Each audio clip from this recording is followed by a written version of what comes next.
السلام علیکم ورحمۃ اللہ وبرکاتہ۔ ہیلتھ آبشار میں چکرا کی اقسام کے بارے میں ہم آپ کو مفید معلومات فراہم کر رہے تھے۔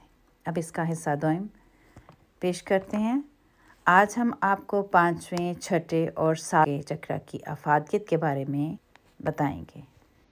پنجم چکرا، اس کا رنگ نیلا ہوتا ہے، یہ حلق پر ہوتا ہے اور اس کا کام آواز کو مختلف سانچوں میں ڈھالنے کا ہوتا ہے۔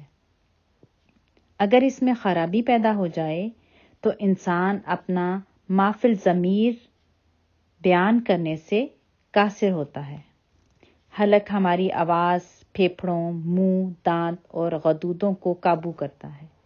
یہ چکرا ہماری قوتی صلاحیتوں کو نکھارنے میں مددگار ثابت ہوتا ہے۔ جب اس میں خرابی پیدا ہو جائے تو نیلے رنگ کو تصور میں لاتے ہوئے ریکی دینے کے طریقے کے مطابق ریکی دیں۔ 6ٹھا چکر یعنی تھرڈ آئی، اس چکرے کا رنگ جامنی ہوتا ہے جو کہ ماتھے کے درمیانی حصے میں ہوتا ہے۔ یہ چکرا ہمارے نظریات، احساسات، آواز، نظر، نفسیاتی صلاحیتوں کو قابو کرتا ہے۔ اس چکرے کے ذریعے ہم سوچنے سمجھنے کی صلاحیت رکھتے ہیں۔ اس کی خاص بات یہ ہے کہ یہ ہماری روحانی صلاحیتوں کو نکھارتا اور ابھارتا ہے۔ تھرڈ آئی ہمارے دماغ، کان، تحت الشعور، خواب کی حالت اور اس کے ساتھ ساتھ ہماری یادداشت اور سوچنے کی صلاحیت کو قابو کرتا ہے۔ اس کی خرابی سے نیند کی کمی، سر درد، ذہنی دباؤ وغیرہ کے مسائل پیدا ہو جاتے ہیں۔ اسے بہتر بنانے کے لیے جامنی رنگ کو محسوس کریں اور متاثرہ حصوں پر ریکی دینے کے طریقے کے مطابق ریکی دیں۔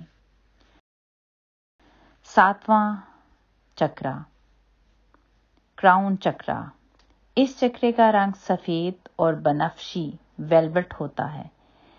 یہ سر کے اوپری حصے میں ہوتا ہے اور اس کی اہمیت بہت زیادہ ہے کیونکہ یہ پورے جسم کو قابو میں رکھتا ہے۔ یہ دنیاوی اور روحانی تعلق جوڑتا ہے۔ خواب، نظر، امیدیں، احساسات یہاں واقع ہوتے ہیں۔ انسانی عادات اور یقین کی قوت بھی اس چکرے میں آتی ہے۔ اس کی افادیت بہت زیادہ ہے۔ یہ مقاصد کو پورا کرنے میں مدد دیتا ہے۔ اس کا نظام براہ راست آنکھوں سے ہوتا ہے۔ ہفتم چکرے یعنی 7ویں چکرے کا نظم و ضبط کا تعلق ہماری آنکھوں سے ہوتا ہے جنہیں وہ قابو میں رکھتا ہے۔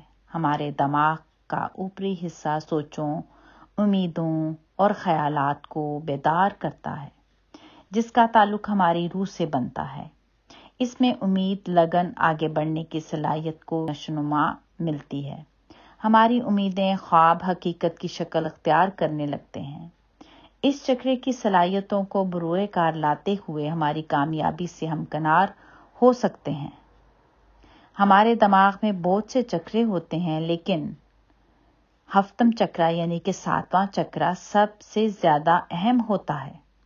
ہمارے اس چکرے سے فائدہ اٹھاتے ہوئے مثبت سوچ رکھنی چاہیے کیونکہ مثبت خیالات ہمارے دل، دماغ کو تقویت بخشتے ہیں۔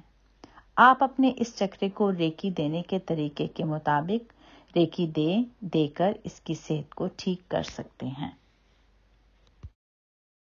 اچھا تو دوستو، ہماری یہ معلومات کیسی لگیں؟ کمنٹس دیں، اپنے دوستوں میں شیئر کریں۔ اللہ حافظ۔